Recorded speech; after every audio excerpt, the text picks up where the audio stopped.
চলতি সপ্তাহের শেষের দিকে বৃষ্টি বাড়বে ও তাপমাত্রা কমে যাবে বলে জানিয়েছে আবহাওয়া অফিস। রংপুর, ময়মনসিংহ ও সিলেট বিভাগের বেশিরভাগ এলাকা সহ ঢাকা, রাজশাহী, খুলনা ও বরিশালে হালকা বা মাঝারি ধরনের বৃষ্টিপাত থাকবে।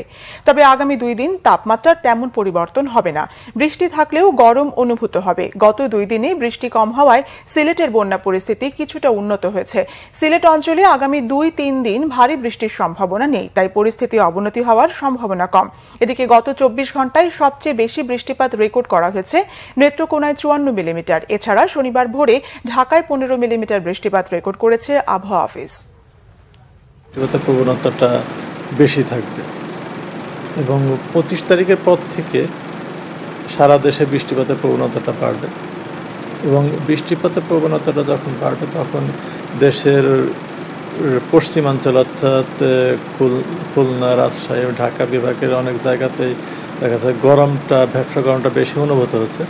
তখন বৃষ্টিপাতের প্রবণতাটা যখন বাড়বে সেক্ষেত্রে আপনার ভ্যাপসা গরমটা অনেকটা সহনীয় অবস্থায় আসবে।